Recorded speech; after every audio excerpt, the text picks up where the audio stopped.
Hello everybody, Gen608 here. This is another stream of my solo playthrough of Unconditional Surrender in Europe. Game designed by Salvatore Vasta, published by GMT Games, developed by Market Eye. This is a sort of a demonstration of what I like to call the CUCU strategy. Stands for Cripple UK Collapse USSR. I'm on my way to trying to do both. Although the USSR had a fairly successful winter offensive and they're up to 32 will, so it might be a little bit harder to collapse them than it is in some other games. Yeah, we're going to keep on going here. If you like what you see, hit the thumbs up button. It helps the algorithms in YouTube to get people to this video when they come searching for videos on Unconditional Surrender. And it also gives me motivation to keep on making streams like this. If you really like what you see, go ahead and subscribe. Hit the notify button once you do that, and then you'll know the next time that I schedule to stream. Or if I upload a video, which I've done. I have another series based on the Vassal module of this same game that we publish videos every week or two as my opponent and I can play. Yeah, I think that's about it. We are into, I think it's April. Where's my mouse? There it is. Yes, we're into April 42. As a quick recap, the British had been holding on to Basra for quite a while. I got fair weather last turn in this area down here in this warm zone. Well, let's get rid of the. Nobody's going to declare a war. We've got enough wars going on right now. So the Germans had pulled an airplane out of the east and moved it down here earlier in the fall and early winter. It was finally at full strength, and then the Germans were able to kick the British out of both Basra and Kuwait. So now they have their defenses there. The Western Allies are set up with having units, convoys, and things in the Western Indian Ocean. They will build the Western Desert Force back there, probably an airplane, put them in the Arabian Sea to keep the pressure on both Suez and here, which keeps the Italian fleet having to supply them. The German aircraft, however, will be going back up to the Soviet Union because we're a little thin on ground units. So the Soviets managed to kill off an armored and an infantry unit and kind of pushed me back a little bit. Where did I put the infantry unit? Yeah, there's the infantry unit I built last turn. The armored unit I built 2 turns ago. So there's sort of a weak point here. This infantry unit may very well be destroyed this turn because I don't think I can actually get him a retreat route, which is, about par, losing about 3 units. At least for me, it's about par. I have seen Russians take out like 4 and 5 German units and make a huge hole, which is one of the reasons why you see these little garrison units sitting in the back here, is to kind of mitigate anything that might happen like that. I at least can have somebody, since he can only make 1 attack with assaults in the poor weather, by putting these garrisons back here, if he pushes through someplace, he just can't run up and grab a city. He actually has to attack it, and he has a similar problem to me. It takes so many of his units to make that breakthrough that he usually doesn't have a lot of units left to exploit any kind of breakthrough in poor weather. So that's that. All right, transferring points. Yugoslavia has 2, 3. Am I going to move any Romanians? Probably not, but I have a feeling I'm gonna have a problem here with this Romanian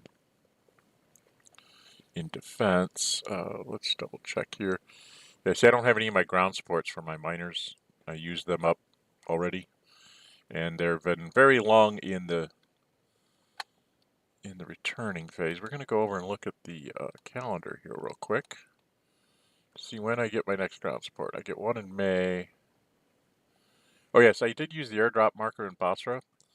And I was fortunate in that I rolled a 3, so it will be back in June. So I will have it for the summer of 1942, along with my heavy artillery that I get at that point, and some submarines. So things are going well on that front. And then I don't get the other ground support until August. So I'm going to be my miners are going to be challenged to defend themselves because they have no support structure.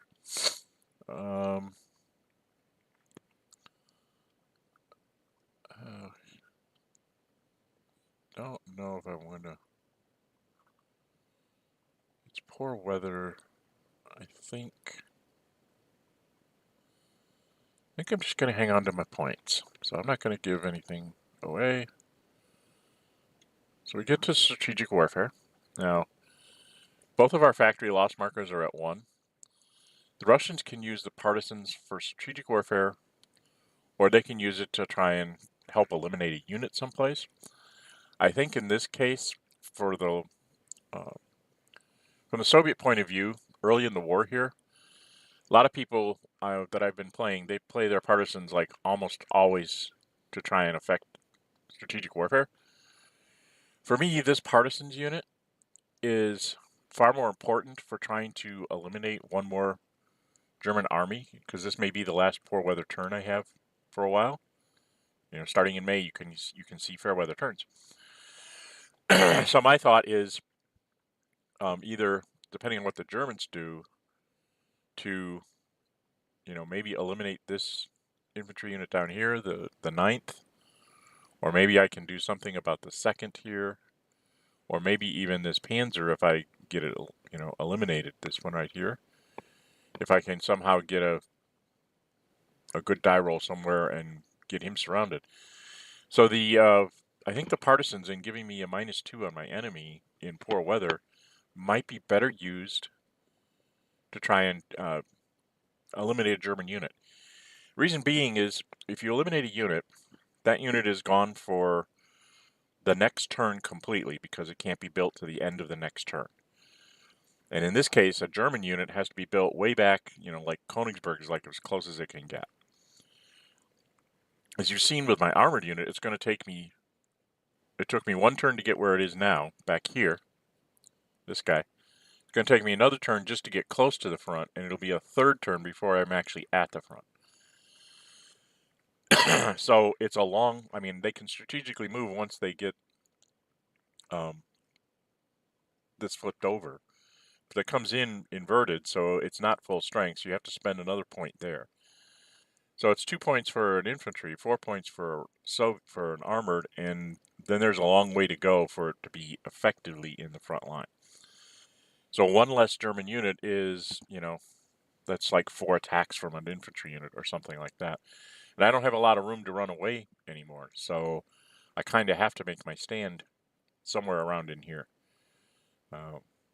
I've been looking at it, and it's like I can give up a lot of cities and just go hide in the restricted areas and on the road to like Murmansk and Archangel.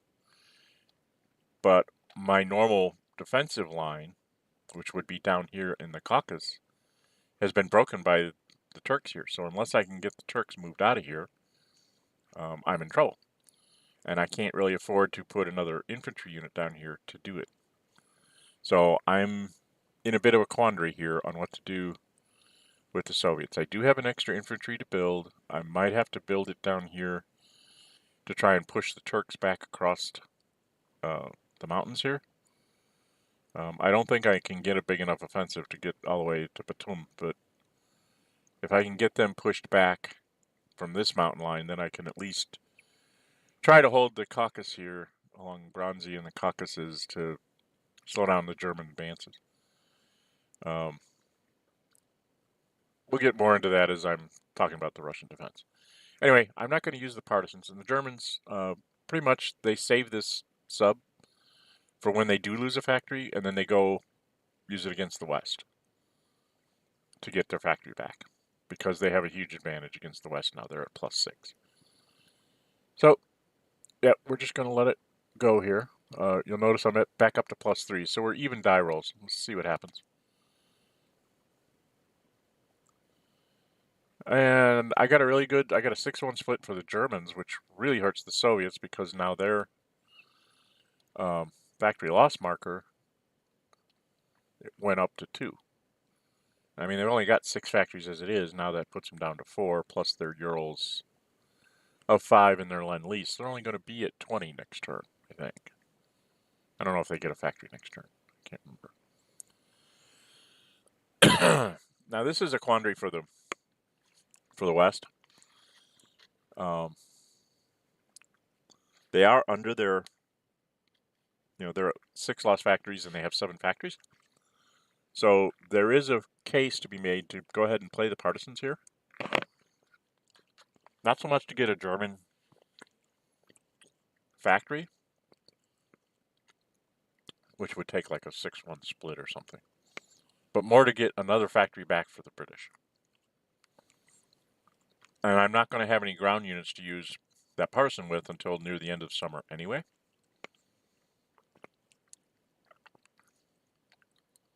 So I'm tempted to go ahead and risk it, and I'm going to use it. The Germans, under the same logic as before, are not going to use their submarine until they've actually lost a factory. Then they'll just regain it. So, yeah, we're going to let it go there. And almost a 6-1 split back against them. 6-2 split. So it didn't pay off for the Germans to not play their submarine. But so they're down a factory, and the Allied factories go down to goes down to 5. So that's going to give the British some so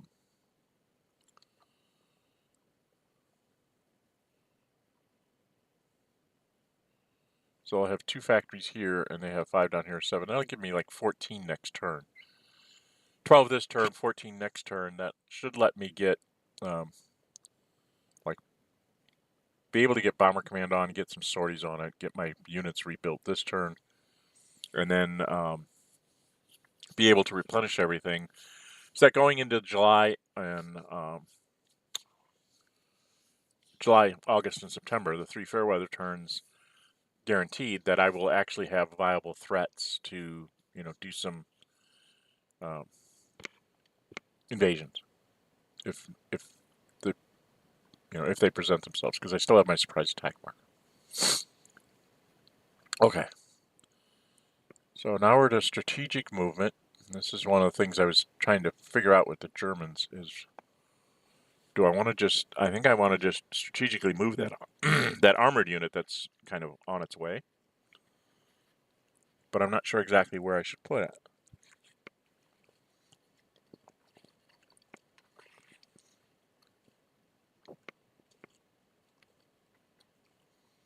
Because I don't want to cut off retreat routes for my own guy. For my own armored unit up here at the front. Since it's only assaults, odds are that he'll just retreat me. Huh. Maybe.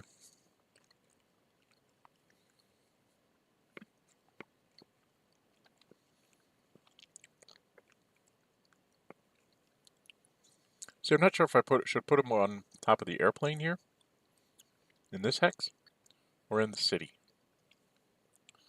He'll have the mobility next turn to answer whatever the Soviets may try to do to me, but I'm just not sure which way to go.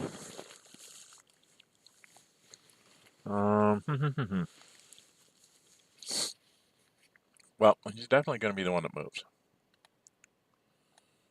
Because I can't spend the 2 points to...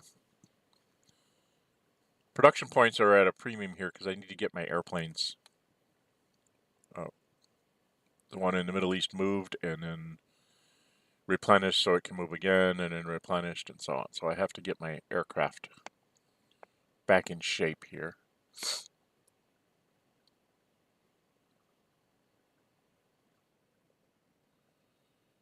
I think I almost want to be on the other side of the river so I don't have to...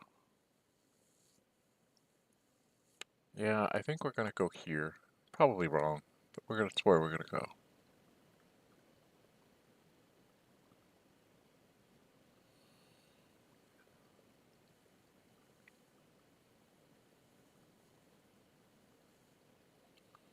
There's just too much clear space here that if the Russian army stays here, armored units can take out a couple units a turn. And it's all about getting those 32 will points somehow. So that's what we're going to do with them. The UK, I don't think has anything to strategically move. Map scrolls around. See, I've got home fleet up there for some defense. What the heck is med fleet? Force H is in Gibraltar. Where did I put med fleet? Oh, is med fleet up here? Yeah, med fleet's up here. Okay, so now I know where my fleets are. Yeah, I don't see any reason to move any of these garrisons at this point. They're preventing a one-turn invasion that will take 4 will points from the British. As I'm at 10. This here is worrisome, actually, for me, because from Antwerp, that guy could, if he could land like at Southampton, then he has 10 movement points. That's why I have to actually have people in those 3 spices to prevent an invasion and to cut down any exploitation, even if he does invade it. If he takes Southampton, it's only going to be the unit that attacks there. And that gives me a chance to collapse things, and since I have not committed the BEF to the Middle East yet, or Suez or Basra or anything, but sitting in this sea zone, it can get all the way to the Middle East, and it can get back into England relatively quickly. So I can counter whatever the Germans might be going to do, and threaten to reinforce an invasion from when I rebuild the Western Desert Force and get it set up to do its thing in the Middle East. So I don't think I have one for the West. I'm done with them. And then the Soviets.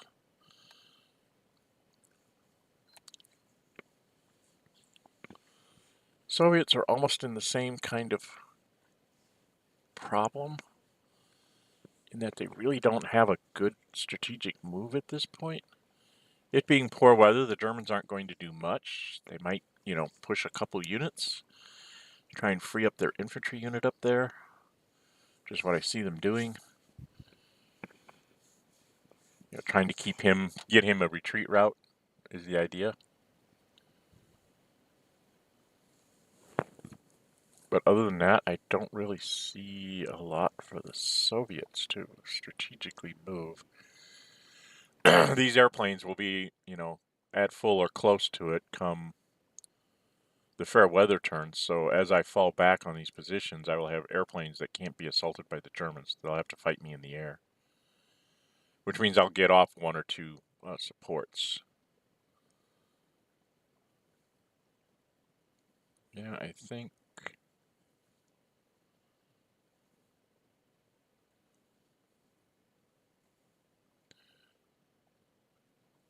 I guess I'm done.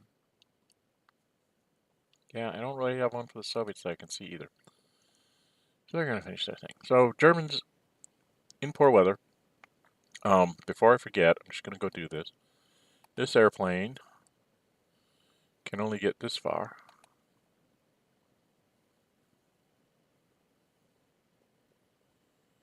And then when he's flying, he can only get this far.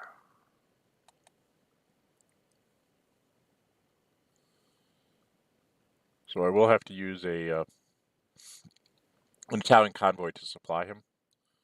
So I can replenish him, and then it's a 10-point move can get him like to Rostov or whatever. So come May, I'll have at least 1 sortie with him, and if I don't, if it's poor weather or something and I don't think I'm going to use it, then I can just fly him up to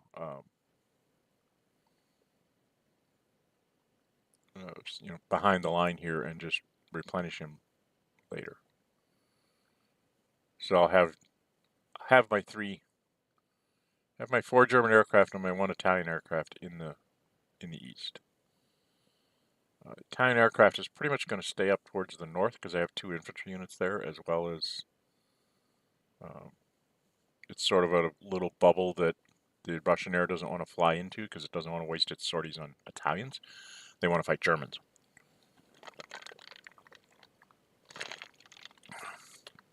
Because the German modifier is so much better. Okay, what do we do with the Germans here, kids?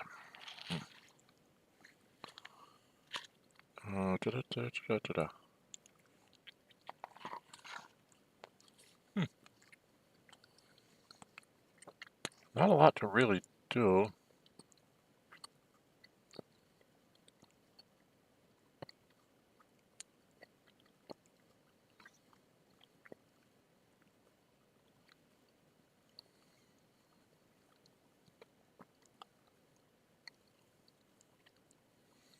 Well, I hate sticking the Yugoslav out like that, but I think I almost have to. Alright, I think this is the first thing we've got to do. So this airplane's going to be able to fly. 1, 2, 3, 4, 5. This airplane's going to be able to fly. So he's going to have airplanes to fly. 1, 2, 3, 4, 5. And so will I. So we're just going to go ahead and do this. Here. Here. Throw in the Yugoslav as well. Stop! Throw in the Yugoslav as well. And we're going to start with the armored unit. So right now with the armored unit and the 2 infantries, I am +4 because of the poor weather. And he's at a 0. So the lovely thing about this game is instead of looking everything up on a combat results table, you can just say, well, what happens if I say I go all in? I put him in, I put him in. Now it's +6 to 0. And if you look on this, it tells you what your possible results are.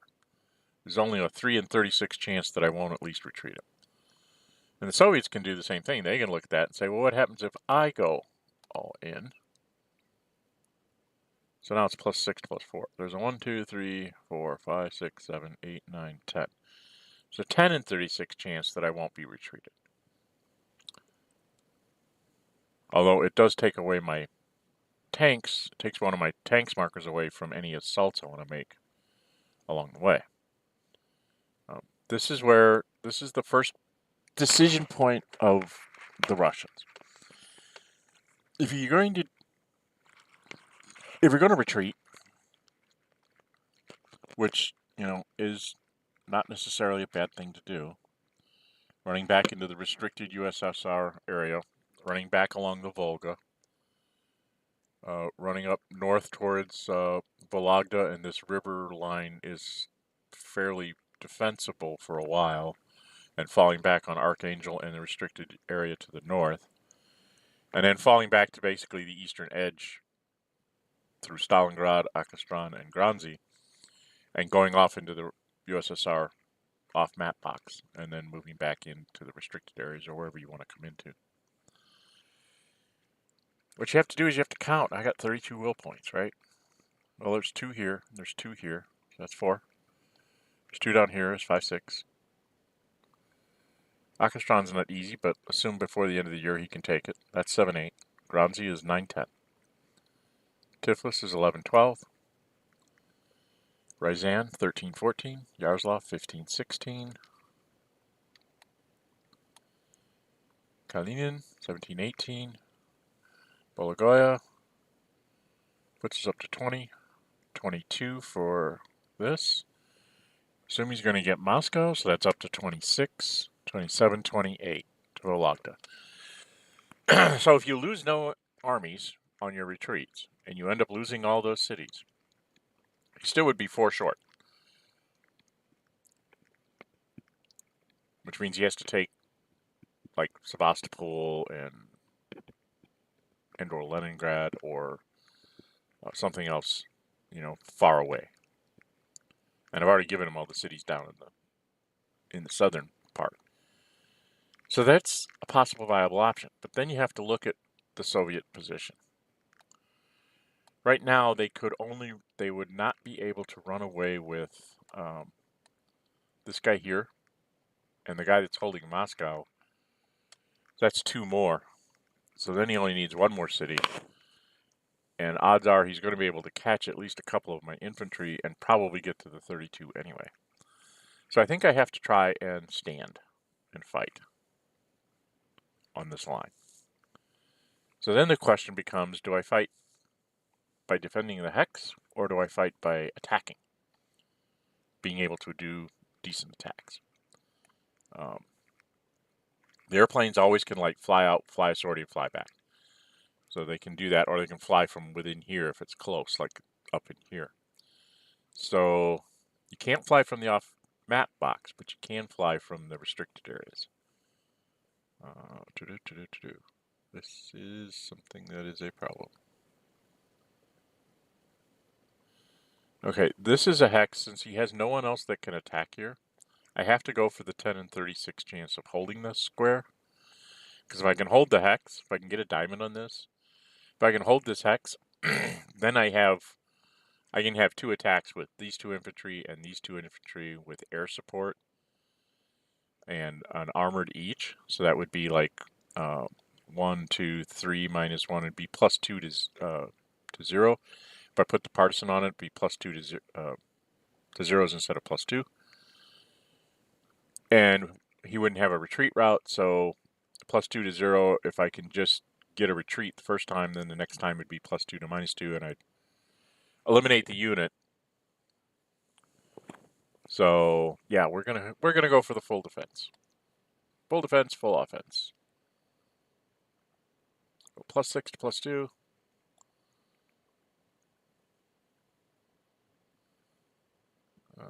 And then we have to choose that we're actually going to commit all of our counters. We get one last chance to not commit something. So this is the aircraft fight. The Germans are plus 2 for being German, minus 2 for the poor weather, and then minus 2 for sorties. And the poor Soviets are just minus 2 for poor weather and minus 2 for sorties, or minus 1 for sorties. So it's minus 2 for the Germans, minus 3 for the Soviets. And that's the usual result there, is a 1-to-1. And then we went, he got a 3 plus 6 is a 9, and I managed to roll a 1. Now, you might say, oh man, you got DD'd. If I had not added both of those points, if I had just said, oh, let him go ahead at plus 6 to 0, don't care about the unit, he would have gotten a DE. At least the unit is still there, and it's much harder for him to do anything like a follow-up attack. He can't really do it. So now the Germans have to decide whether they're going to take the hex with. Much as I hate to do it, I pretty much have to do it with the Yugoslav. Because the point here was to try and give it a retreat route for the infantry. What that does is it cuts down the number of units that he can attack the German infantry with, because in order to trap it, he has to move the Yugoslav first. So we're going to take it with the Yugoslav. And if he doesn't move my units, then I probably will pull that unit back, depending on the weather next turn. If I get poor again or whatever, I will pull them back into a much more coherent defensive line where I'm not surroundable like this. So that's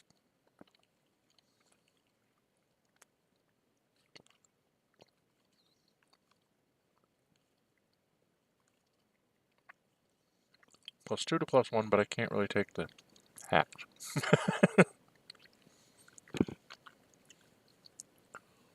Oh yeah, this is the one thing I do need to keep doing until I get my other airplane up here. So this guy needs to go shut down this Russian Air Force to the south.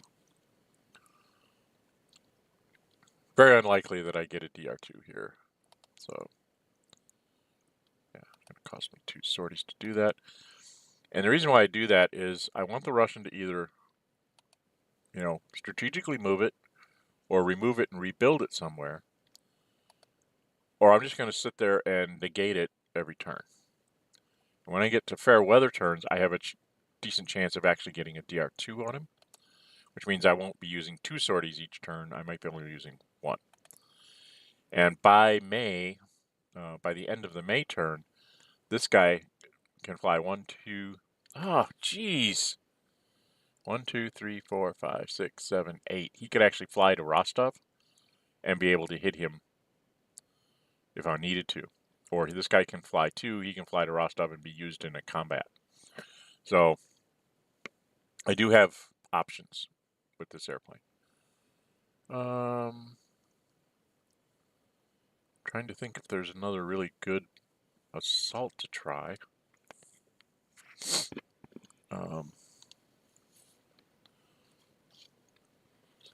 Well, I could try to flip this guy, but I don't think I'm going to knock him out. 3, 4.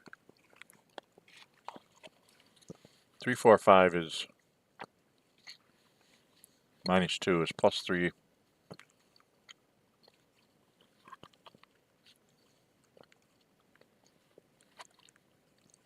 The Russians would have to commit a tank then,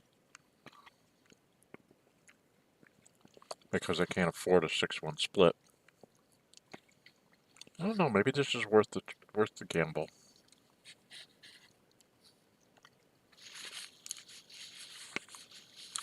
No, because that lets him get away. That's why I can't do that. What I'm talking about, I'm thinking of this guy here. Let's zoom this in so you can see a little better what I'm talking about. Oh, not out, in. Zoom in a little bit. So right here, the, what is that, 33rd? The USSR 33rd. Right now, he can't retreat anywhere because of zone of control from these 2 units. So he's kind of stuck here, which means a guy has to either be in this hex, where the 44th is, or in this hex 2253 in order to keep him in supply. So I'm forcing a couple of Russian units to stay at the front to keep this guy from just going to low supply and me totally stomping it the following turn. What I was thinking about in my mind was taking the 3rd Panzer, moving it to 2251 and attacking. But since it's an assault, I get 1 attack. And if I don't get a DD on him, which would eliminate him, then he would have the ability to move the following turn. He could move over this guy and just run away and get away from me. And I don't want to let him do that. So any assaults I can make here on this line, the most likely thing that's going to happen is going to be a retreat. So it seems like that's kind of a waste of my time and points, because I can't really advance at this point. I have to get my other infantry unit. I've got my armored unit up here, so now I can, use him next turn to maybe try and push this line a little bit, or bolster up the line here in the south, which I'll probably do with my infantry unit. That is the one thing I do need to do. This guy needs to get on the road again. So come on, 7th. So he's just going to start marching up. He's going to get railed next turn anyway, so it's not really important exactly where he is, but just get him closer. So that takes care of that. By getting him closer, if something happens and the Russians make a breakthrough, now he's within movement range of like Smolensk and Veliluki, so he can actually help plug up holes. This is not the ideal unit to be defending outside of Leningrad, but that's the way it goes. Now here I could probably afford to advance. I'd be +1, -1. It'd be 0 to 0. I don't think the Soviets are going to waste. Yeah, let's go ahead and do this. I'll go ahead and use the fin point here.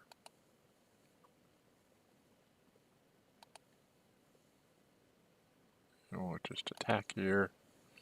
Should be 0 to 0. -1. Oh! Yeah, it's -1 because of the woods. I forgot. I was thinking just -1 for the woods, but it's poor weather. So this is like a horrible attack. I could actually get it tritted. So I think we'll cancel that.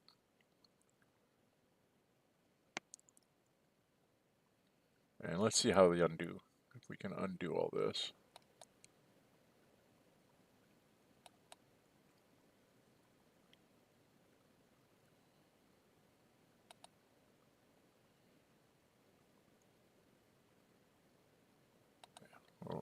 We're not going to do that.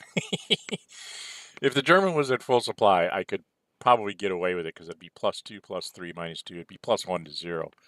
And it might be worth doing, but I can't afford to keep him in supply because my convoy over here is doing supply duty for at least one of these 3 units. What I really need to do probably is bring a like a Yugoslav or an Italian ground unit up, strategically move it into like Denmark or something, and then move it on by a convoy, move it into Norway, and then get this German unit out of here. I don't know, I'm still going to run into a problem because I really feel like I need to have both of these units to slow down any Western stuff. Like right now, they're not set up to do an invasion because they're in the box that they can't reach me. They can only reach to Sea Zone 2, 1, 2, 7, and 16. So they're threatening the western coast, so I don't have to supply the infantry units, but I do need to keep the airplane in supply, or one of these 3 units will die, because you can only supply limit supply through Oslo 2 units. And I don't know, it might be that I, maybe I'll let this garrison go poof. It's very hard to defend this right now, because I'm kind of short on supply routes. Because everything runs through Sweden, and I can't go through Sweden.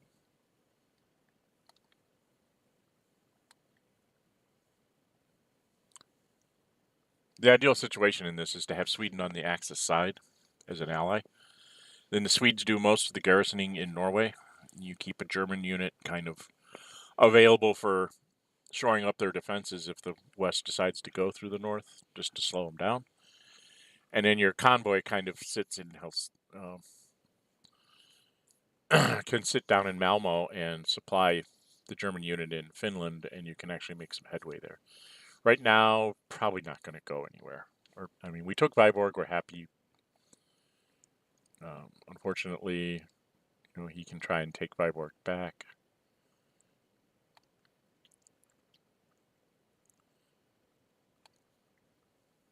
I really don't see a lot to do with the Germans. I was talking about poor weather. Now I can do something. Well, I've done the one thing I think I really can do, because any other attack would force my infantry, to advance on it, would put me in a situation where I cannot retreat. And at this point, the Soviets are interested in knocking out my ability to attack them. So if they have a chance to go after a unit which can't retreat, they probably would do it, because, like I said, that's like 2 turns before it's back to the front. 3 turns before it's attacking, which means May, June, July before it can even start doing its attacks. Misses a possible 2 free fair weather turns there.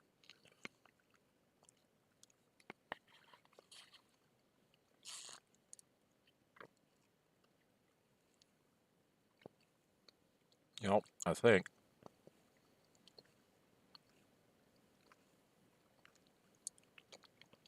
Much as it pains me to say this, I really think I'm done with the Axis. I don't want to launch any. The Turks have done everything I ever would have wanted of them. They've pretty much messed up the whole Caucasus defense line. They took a city. They are wildly successful beyond my dreams of the Turks. My usual thing with the Turks is just keep them from getting to Erzurum. Or Zadar. If I can keep them from getting to this city, keep them on that side of the line, that's usually what I'm happy with for the Turks. Just to defend these hexes. Maybe the Russians push me, but don't let them get to this point. Because if they get through here, then they can actually, turn by turn, start pushing you back all the way. And if they break this river line back here, then they actually can threaten to, do conquests and things. So I'm doing really well as far as I'm concerned with the Turks right now. Maybe I should put this guy in Erzurum. Keep him from being able to run in a fair weather turn. In case he concentrates down here and decides to go after me. I think by putting him in that city, what that does is it allows this Turk to like retreat back this way. Like if I see him build another infantry unit down here, and maybe in the summer, if he's still around, he puts an armored unit down here. Then I pull back behind these this mountain line here, and even if he pushes through it, he just doesn't get to like get a no enemy zone control and walk into my city and get 2 things. He actually has to fight it. So that's the only reason, and it's a garrison, so I don't lose any will points for it. So I don't care that much about it. Yeah, the other garrisons are basically here to kind of mess up free invasion points for the West. I probably do need to do something about this. This is going to become a weak point at Suez. I'm going to need to get another unit over there to back it up, kind of like I have here, where I have an Italian and a German to try and counter whatever the British do. I'm going to need to probably either have another German in the future. It's going to be a couple turns before the British can mount an offensive here, so I've got some time to try and find an Italian or a spare German infantry unit someplace, but I don't have too many spare German infantry units. Russia's a big place. Going through the Soviet Union, there's a lot of space here that if you do not at least screen on your flanks properly, you will spend a turn reestablishing your supply lines, because that's the trick with the Soviets. Find a place where the Germans didn't screen properly. They left you a hole to walk through, or they're garrisoning it with a miner or something only, and no German backup or whatever. If it was just a Romanian hold, like a Romanian and Yugoslav trying to hold this bend, I would pound them to death with the Soviets, and then once I get rid of them, I just run, and I start capturing cities and cutting supply lines, and what the German army has to go, nope, not forward, have to go back and deal with all of this. And if they're dealing with that, you have a chance with the Soviets then to survive. The biggest thing I've found with the Soviets, the only way I've ever been able to survive with the Soviets is by things like that. Finding a weak point on some flank, which is why you see me as the Germans. I'm not, in 1941, it's like I got to a certain point here and I said, okay, I'm done. I'm going to stop here. And I've still lost 2 units in their winter offensive. But at least he didn't, like, bust through my line and run all the way back to Kursk and Orel. So, took back 2 cities, took out 2 units. That's a pretty good Russian winter offensive, in my eyes. Yep, I think we're done. I don't see anything.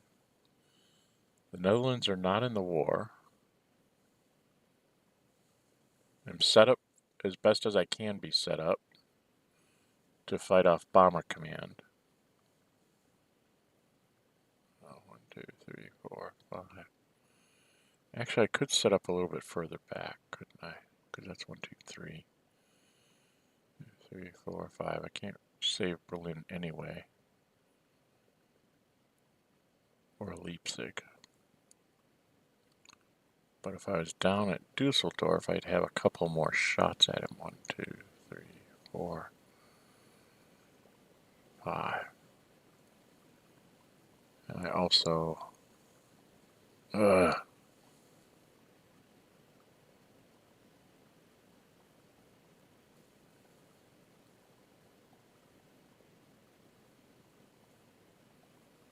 Dusseldorf or Aachen?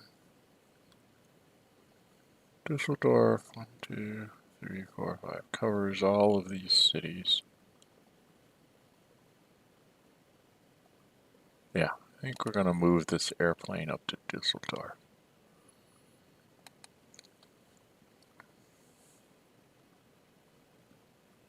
Yeah. The reason why I move it down here is so that I can actually hit, when he brings in Bomber Command, I can actually hit it before it gets onto Metz. And hit it a couple hexes ahead of time. which means if I miss, I can maybe hit it a second time and knock it out. It's going to come in with 4 sorties, so he's probably not going to fly it on the first turn it comes in. At least I wouldn't, as the West. It's better to have it as a threat when it has the 4 sorties. And if the Germans go use their aircraft to go do something else, like if they do a swap in the east or something, then yeah, it's worth it. Once you get down to 2 sorties or 0 sorties, then you can usually make a couple runs and maybe get a bound marker into someplace like a Metz. You're going to try and take the least number of attacks as possible. It's not until you get the American one in early 43 that you start standing a chance of actually getting like 2 bombed markers through. And when you get the third one, then you can probably usually get 4 through. In any given turn, but not every turn. A lot of times I settle for 2 or 3 just so that I'm at gives me chances to keep the British production up. So just depends on how much the Germans, drop airplanes in there to defend. But I really don't see anything else. I'm sure I'm missing something, but I haven't figured out what it is. There's no invasion threat in the Middle East, so I don't have to worry about that. He doesn't have anything in Gibraltar to invade Italy with, which is something I do have to start paying attention to. So I have to make sure that he can't just land at Palermo.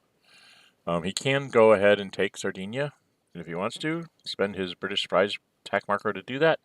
He's more than welcome to go ahead and do that. I don't care. The British are not going to be able to rebuild that surprise attack marker for quite some time. And I think if they're going to do anything, it's going to be take something like Suez or try to take Basra back. Because those will actually help him in the strategic warfare. And Basra would actually help the Soviets in the strategic warfare, so maybe they could actually slow down the Germans by slowing down their production. I mean, that's the general idea, to get their factory loss counters up just so that they don't have as many production points to use. Yeah, I don't, well...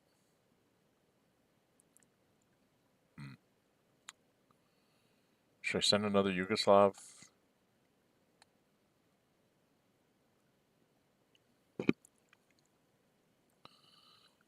See, it's not likely that this is gonna... Yeah, I'm gonna be able to repatriate these guys. So I think I'm gonna go ahead and take this Yugoslav and just start getting him... Oh wait, I've already spent one, haven't I? No, I don't want to do that. Undo that. I want to leave a point for the Yugoslavs so that if the Russians attack it and get a DD on him, flip him over, then I would have a point to flip him right back. So I don't want to spend his point. Don't want to spend the Romanian. Italians. Did I have something I wanted to do with the Italians? Italian shenanigans. Again, this this garrison unit is here more to cut down any major breakthroughs. I think if it's going to get a breakthrough, it's going to head towards Kharkov. So I think I'm going to put him in front of Kharkov. So I probably should have given a point to the Yugoslavs because I've got an extra unit I'd really like to move with theirs. Oh well, you'll learn.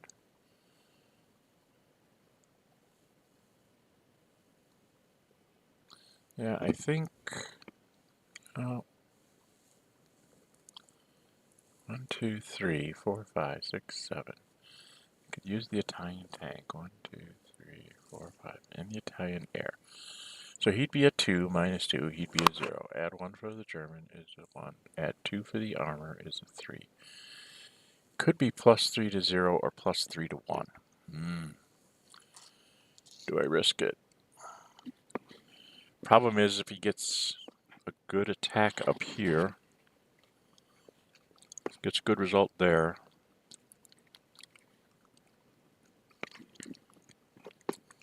he could possibly get back into that city.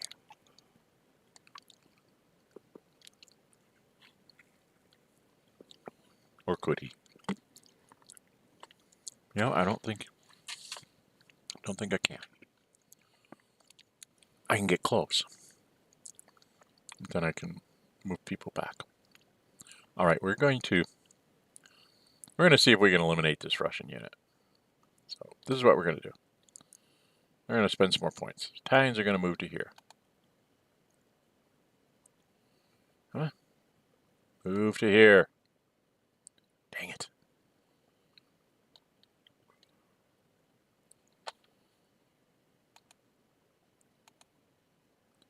Oh, I don't want to do that. I'm not ready to attack yet.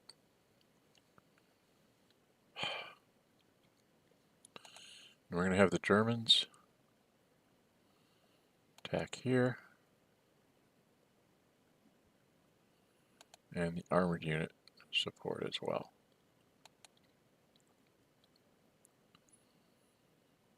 Okay. And what we're going to do is we're going to attack with the Italians. We're going to go all in. We're going to throw in Italian aircraft and their tanks. So that gets us up to +3 to 0. Now the Soviets have to decide whether they really want to keep this unit alive or not.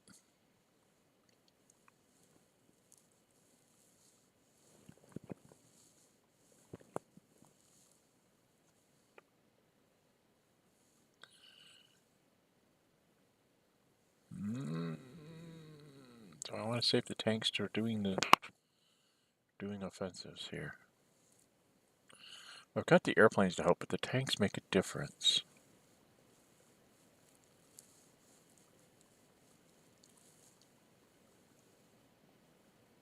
Something, every will point counts, I think.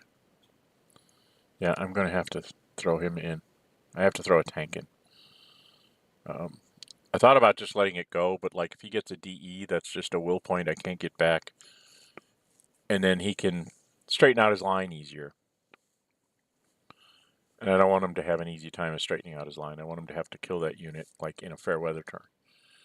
So let's fight this. So there we are, +3 to +1.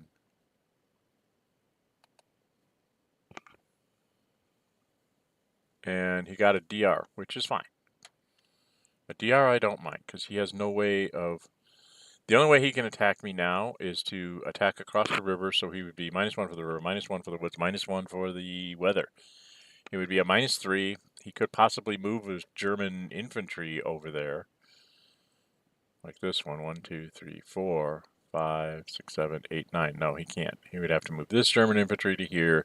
This German infantry would have to move back here to defend hanging on to Tula. Then this infantry can move across, and it's just not worth it. So it was a shot in the dark to try and get a DD, and I did not.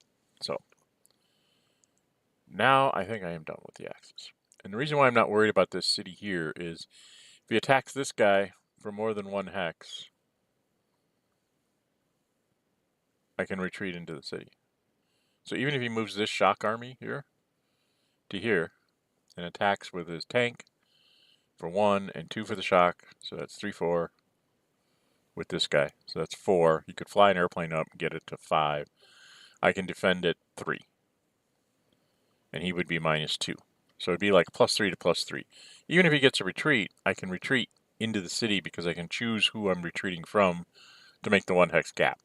And since I own the city, I'm allowed to retreat into it. He can also try to push this guy, but he's going to retreat to here, which gives me zones of control on either side of the city. He can't move in. So no matter how he does it, I pretty much can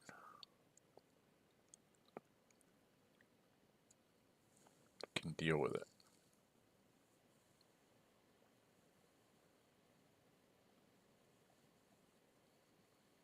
So I think I can hold, because I have an airplane that can defend both of those hexes, and if worse comes to worse, I still should be able to retreat into that city and keep him from just walking in and taking it. Okay, I'm at 21 points. That's like 7 airplanes or 6 airplanes in a convoy, so I'm just going to stay there. Because I also have a guy that I want to flip over, so yeah, I think I'm just going to pass. I'm done. Yeah, no, I'm not going to take anything off at this point.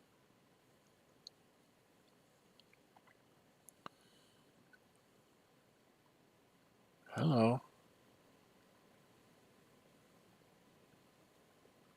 Trying to make sure I don't have anybody that's at no supply, that there's no chance of supplying. It doesn't look like it. So we're going to do this first.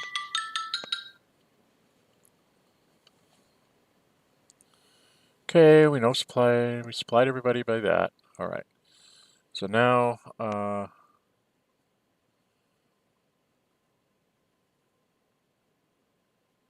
he stays in full supply. He stays in low supply. He stays in low supply. This airplane has to stay in full supply. However, this guy does not, because there's no threat of an invasion this turn. And I can actually... Oh, cripes. I don't remember. It's the Italian 8th I always have to keep in supply. This guy should be able to go into low supply.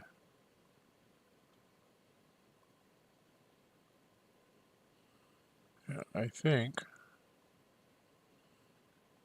that is it.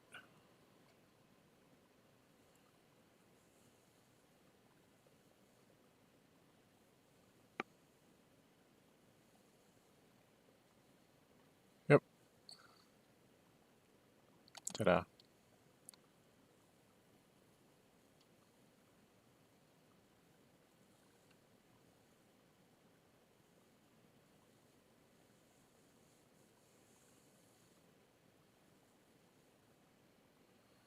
Alright, so now it's in the west. Only have 12 points. Okay. And I've got 3, 7, 8, 9. I'm not going to build him, so I've got 9. I really don't have anything to move. I really don't have anything to do. Those other 3 points can be used to go for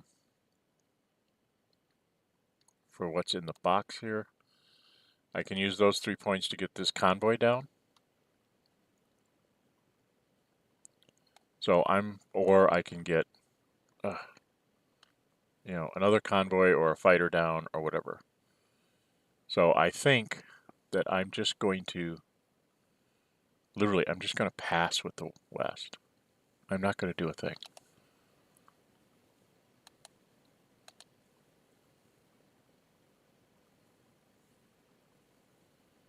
I have to draw one supply line for the Force H.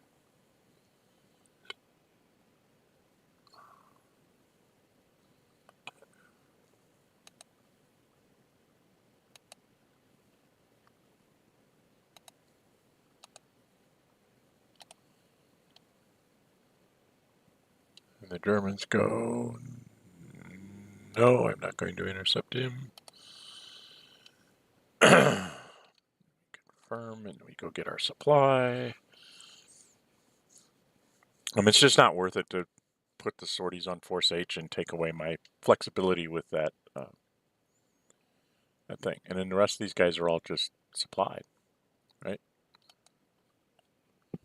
Because they're all in off-map boxes or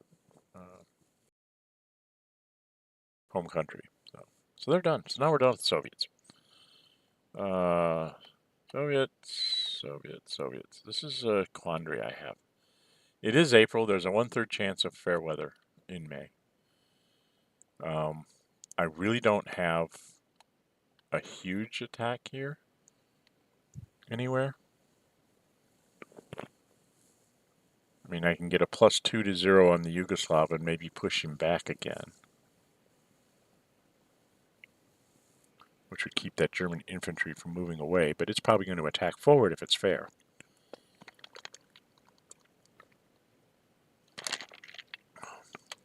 And I'm not really on a good line here, because it's not like I have a river, line to help my defenses or anything. So I'm in a bit of a quandary on what to do. I only have 22 points.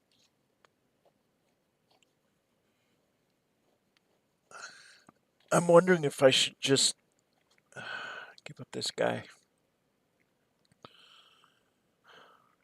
Save me a will point if I do that. So I think I'm going to do this. This is a little trick. I don't know if I've done this before. Maybe I have. But this is a trick to try and... This guy is pretty much going to die sooner or later. And that's a will point that I can't afford because it's 32. Right? Lose 32 will points, I go poof. So if I go ahead and assault here, let's go do it. So I'm -2 for being reduced, -1 for poor weather, -1 for the city rough, -1 for the canal, mountain, or river hexite. I'm a -5. I'm getting a 1. Even if he doesn't add anything, he's going to get a minimum of a 4. Okay? So go look at the combat results table.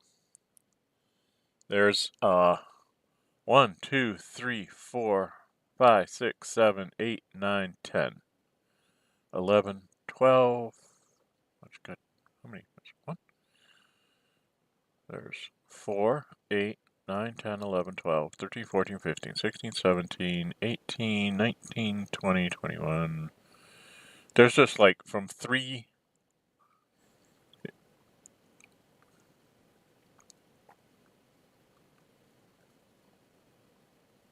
You know, if I roll I'm getting a 1 no matter what. So if he rolls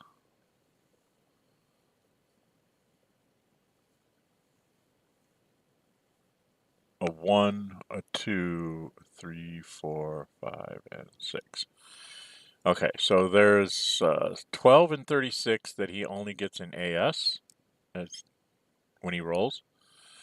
So there's a 25% chance that he doesn't go poof. That means there's a 75% chance that he will get eliminated with an AA. And that's actually what I want, because if you are eliminated when you are attacking, you do not lose willpower. So rather than having him sit there and being a free will point for the Germans, I'm trying to take him out, put him in my, build queue. That means I can build that other guy I have there, because I'll have this guy moving up to be built next turn. And like I said, I usually like to have at least one unit sitting in my mobilization box for the Soviets, so that wherever the hole appears, I can build a guy to help plug it. So I think I'm going to do that. And the Germans, of course, are like, no, no, no, I don't want him to die. I don't want him to go away. I want him to be there for me to beat up. But so they're not going to commit anything, and the Russians certainly aren't, because the whole idea is to make a glorious attack here. And I got what I wanted. Got an AA. Okay. So I'm eliminated, but my willpower didn't go down. And then he'll be available to build next turn. So that's something. Now I have to make a decision. Do I want to try and push this infantry back into here? Or do I want to...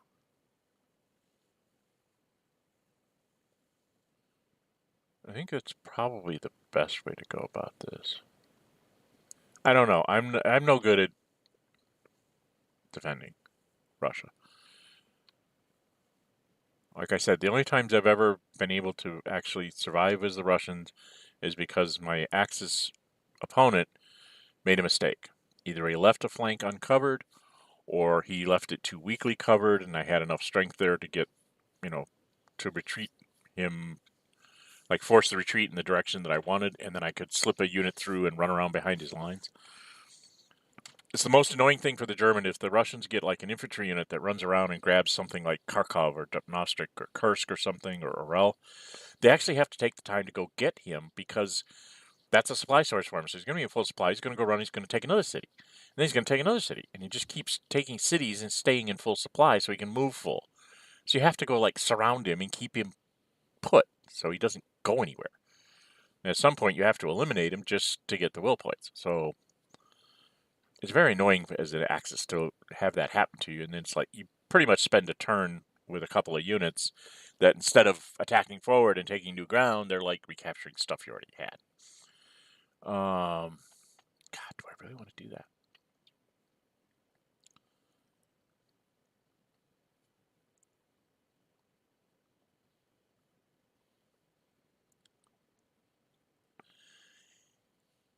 My goodness, Tato, I don't know what to do here.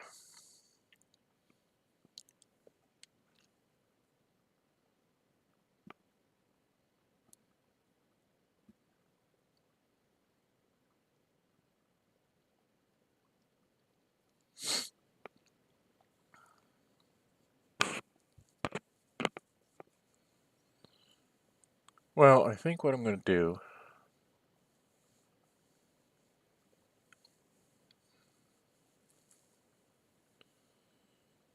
it'll only be +1 to 0.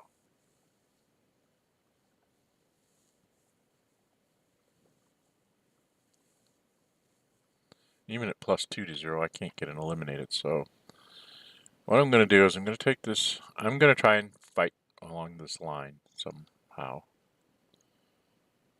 So what I'm going to do is I'm going to move this guy to here.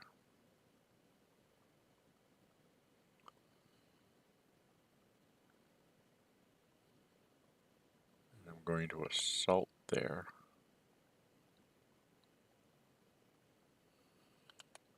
And then I'm going to move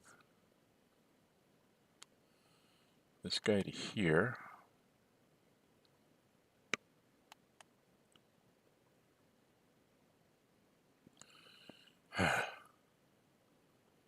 Assault here. And we're just going to go ahead and assault. +1. Doesn't matter which airplane I add. So +1 to 0. I could throw in the tank, but then I wouldn't be any good against the German infantry. So we're going to take a chance here. Hope we get a DR. And we got a no effect. Couldn't roll high enough. So that's that. And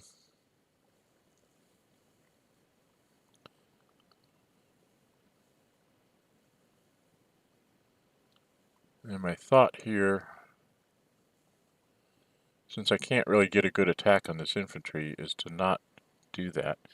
Got 19 points left though, so I really should try to do something else.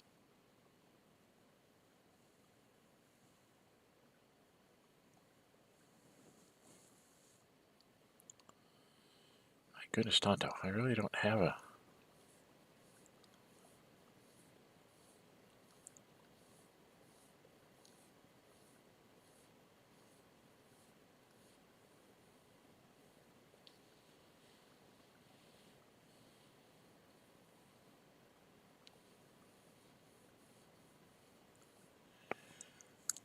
Oh my goodness. I don't really have a good play here. I guess I can go ahead and try this up here, since I don't have a lot else to do. What we're going to try is go here. I'm just going to see if we can gain a hex here.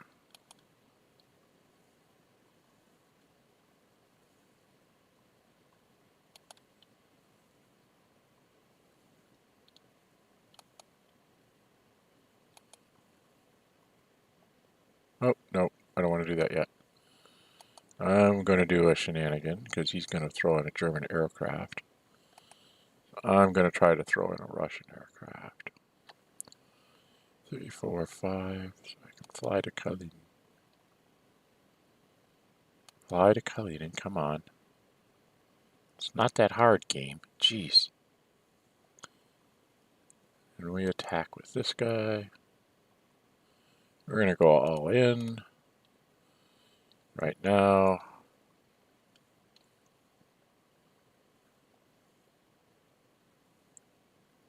Uh, 5, 6, 7, 8, 9, 10, 11, 12. Right now it's 25% chance. The Germans are going to go ahead and use this aircraft. So it'll be +3 to +3, which puts it down to like 7 and 36 that he actually can. A little better than 1 and 6 that he can push me out of the hex. And we'll have an air battle where I'm hoping to do a bunch of sorties on him. So we commit, and the air battle is I'm -4 to his 0, so not good for me. But I got lucky, it's only a +1. Attack is a no effect, and then I get this thing. Do not want to stay out here where the German and Italian aircraft can get me, so I'm going to go fly back into my force field so I can rebuild myself in peace. All right, well, that was my big attack there. Now, you might think, well, you should probably put a guy here because it's a hole. No, it's not. You don't want to be there. If I go there, that's a weak point. Because if he gets fair weather and he attacks in here, okay, this guy attacks here and you push him away and you attack on this side, this guy could end up being isolated in Bologoya and he takes not only the city but the unit. By being back here, I'm pretty much guaranteed I won't be isolated unless he has a huge breakthrough elsewhere. And he doesn't have the units to make a huge breakthrough. So that's why in some of these cases, like this guy here, he's not moving up to this river. He's there so that when the Germans inevitably break this line and get to Ryazan, they can't just run across the river and start, isolating things or grabbing Yaroslav for, have an infantry unit go grab Yaroslav out of supply. Who cares? Because it's a factory on the Russians, an open supply later kind of thing. So you have to think that way, unfortunately.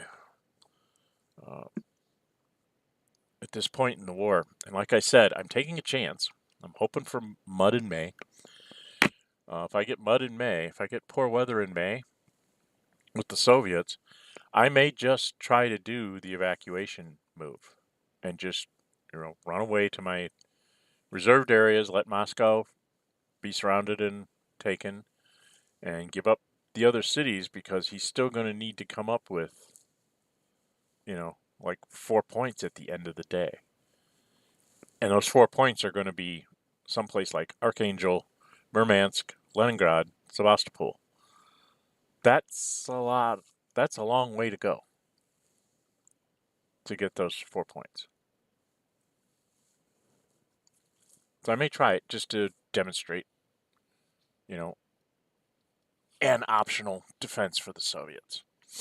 To just preserve your army, get it off the board, get it in the restricted USSR, get it off the board into the off map box, and, make the Germans run around and try and find you.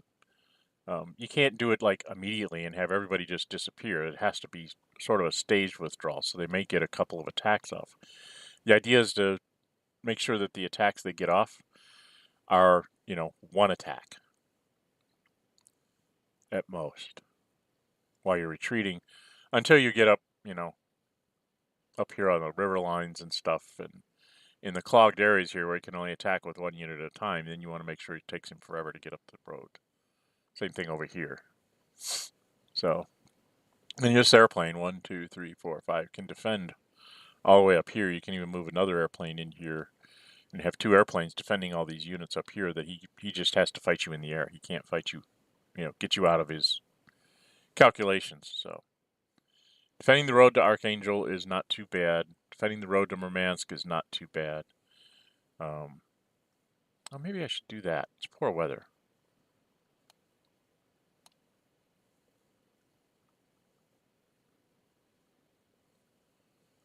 -1 to -2.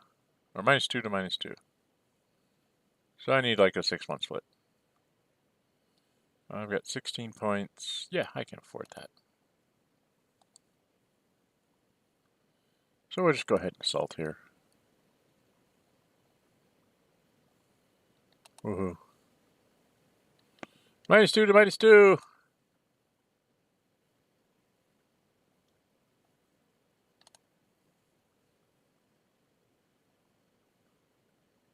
No effect. Not that I expected it to happen. I've had it, some Soviets get 6-1 splits up there, like 3 turns in a row.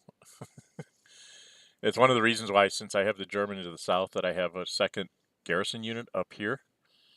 So actually I have a garrison unit that can retreat towards Potsdam. And I have one that can retreat to Ulu. And that way it's a long slog for the Russians to break through and conquer Finland that way. And down here to the south, where it might be much more strategically important to break through and be on this road that goes in the middle, because you can run north or you can run south to isolate things. That's why I have real Finns down here and just 2 garrisons up there. It works.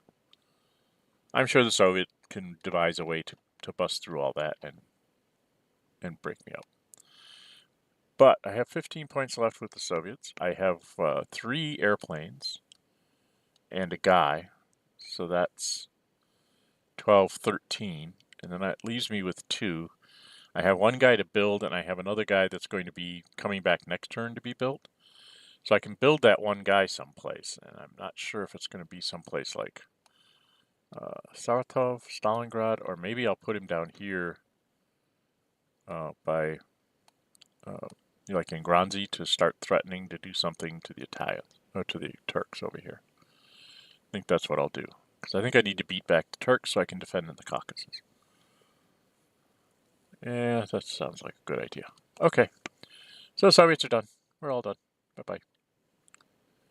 No, we're not going to skip anything. I do, it seems like it's futile to keep replenishing this airplane and then he just strikes it.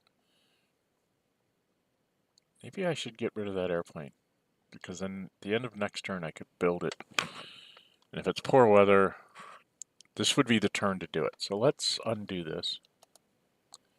We're going to change our supply thing. We're going to leave ourselves the option. Come on.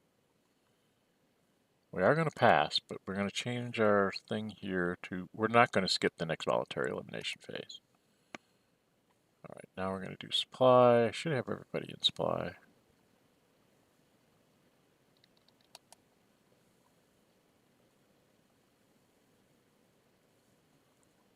All right, so now I'm into voluntary elimination. And what I'm thinking is 2/3 chance of poor weather.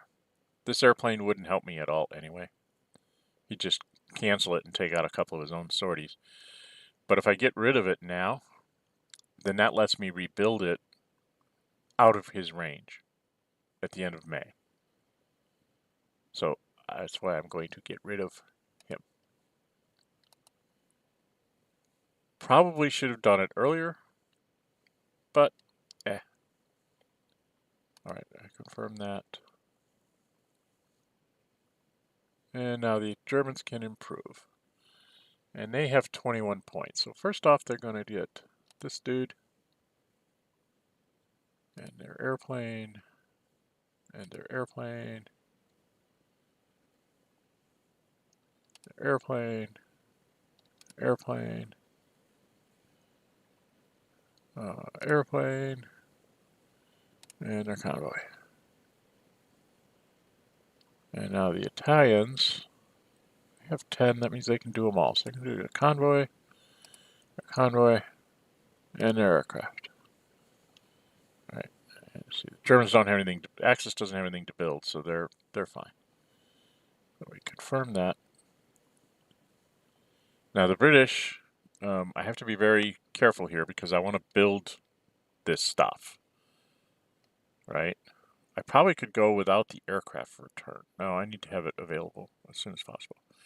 So that's 4, 5, 6, 7, and then this guy is 8, 9. I only have 12, so that means I can like do 1 convoy or 1 fighter. What I'm thinking of doing is I think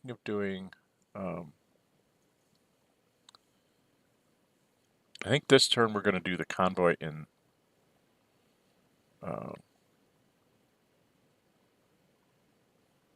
here. We're going to do this convoy. Okay, we're done. Soviets.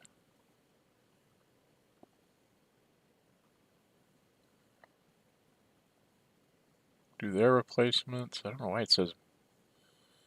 And they have 15. That's right, I took that 1 airplane off. I could have done some more stuff with their infantry if I had thought about it. So I'm going to have an excess of points here. But that's the way it goes.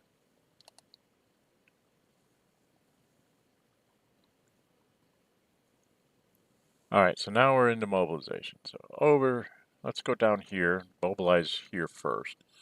Only can put 1 unit here, so that's going to go there. That's why I wasn't going to build this. Oh, I'm such a doofus. I wanted to build this unit in the Western Indian Ocean, but I can only build 1 unit in the box per turn. So I'm going to have to ship it to the Western Indian Ocean. Oh, I'm an idiot. Okay. I'm stupid. Bomber command.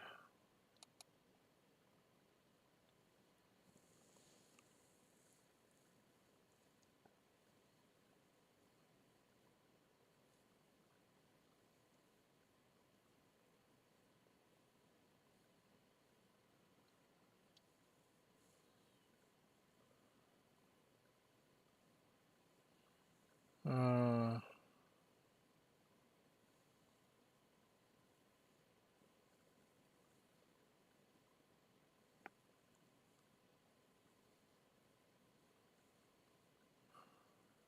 I don't know where to put bomber command. I always kind of get frustrated with it because if you build it too far south, the Germans can actually fly airplanes up and just annihilate your bombers on the ground in England. Even with the +2, it doesn't help them.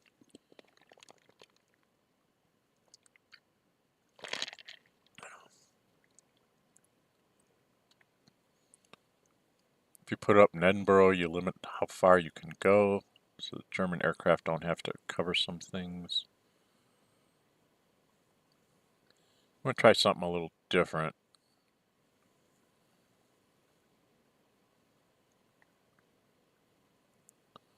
Oh, if I have to, I'm going to put it in Hull.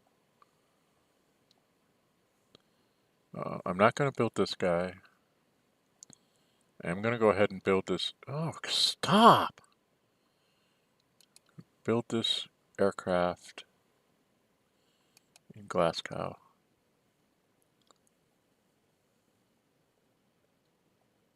And I'm done.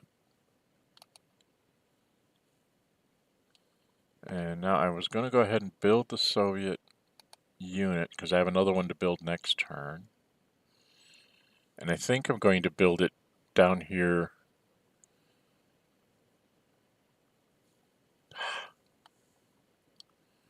Part of me wants to put it in Stalingrad, expecting him to get fair weather and breaking through. But I can always rail something to Stalingrad. Maybe I put it in Sartov to prevent a breakthrough there.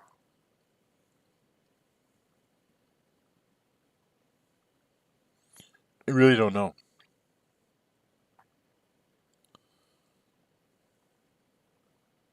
Yeah, I think it's Sartov. Saratov. I think I need to put it back here. I have no idea if I'm doing this right or not. But Saratov lets me rail it.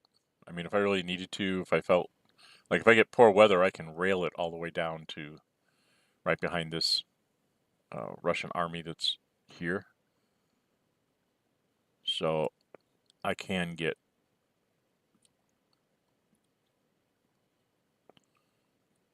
to the Caucasus if I need to. Especially if I'm going to do a withdrawal.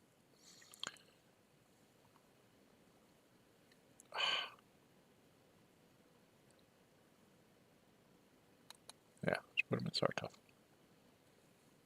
Yep. That's what we're going to do. And that should be the end of the turn. Stuff gets moved into the boxes, and we're ready for the next turn. Let's go see what the weather is. Oh my goodness, it's fair everywhere. This is shaping up to be a possible 5 fair weather turn. That is very, very fortunate for the Axis. Russians took a gamble, 33% chance they get fair. It's a 1 or a 2 on the table. If you look here on the weather chart, in May, it's a 1 or a 2. So it's a 1/3 chance of fair weather. I took the chance, I took the gamble, and I lost. If I had 40, if I was in the 40s with my will, last turn I would not have attacked, except for that one unit to get rid of him, and I would have pulled everybody back as far as I could. So even in a poor weather turn, he would get, a decent advance on me or whatever. So now I'm in between a rock and a hard place as the Soviets. I'm going to have to think really hard about my strategic move, because I'm probably going to have to pull out of the line and back up at Stalingrad, or maybe even further points south. I'm not sure. I'm not sure how the Germans are going to be able to, what they're going to do for a breakthrough either. So we're going to leave it at that. We're going to stop here. It's May of 42. That's where we'll pick up next time. I'm already at an hour and a half. Been talking way too much. I am trying to cut down my stream times, but I just get off to babbling and, I lose track of time. So sorry for the excessive length of these streams, but hopefully they are instructful for people when they're listening to them, listening to my rambling about logic for why do you do this and why do you do that kind of thing. Okay. Yeah, I'm Dren608. If you like what you see, hit the like button. Thumbs up button helps YouTube when its algorithms go searching. Things that get more likes get put near the top of the search engines. If you really like what you see, go ahead and subscribe. Hit the notify button. Anytime I schedule another stream, you'll be notified that I've scheduled a stream, and you'll also be.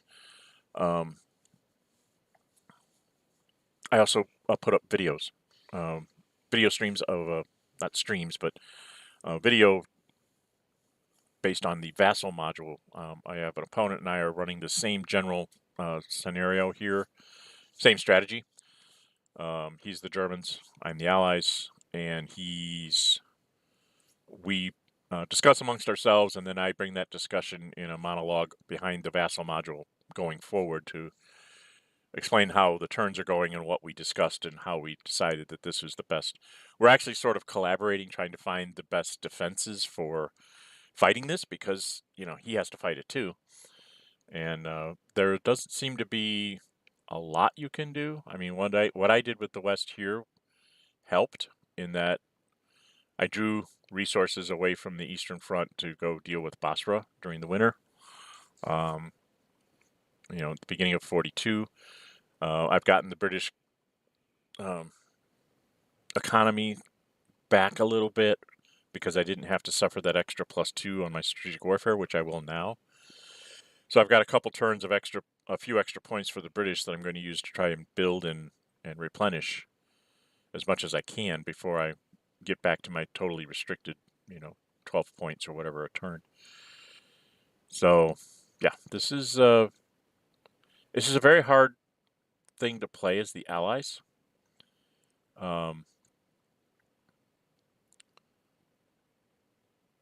It's like this is kind of what you can almost say. This is like cutthroat. This is like playing to win as the Germans in the most efficient manner possible. By crippling the West like I am, normally in 1942 you'd be fighting around in North Africa and worrying about landings in, or fighting in Libya and worrying about landings in North Africa, French North Africa, and stuff like that as the axis. And you'd be diverting points that way. When you do it this particular strategy, it seems to be that the Germans don't have to spend the points that way. And that means they have more points to spend against the Soviets, which means more likely that they're going to be able to collapse the Soviets. It also means that they stay at maximum of 28 for as long as possible. I think this is only the second turn that I've actually lost a factory, so I'll be down to 26 this upcoming turn. So, and with my +6 against the West, and the fact that I have a submarine, and I'm +3 to +3 against the Soviets, I should be able to regain that factory. Okay. All right. Well, we will leave it there. And until we meet again, stay safe and bye-bye.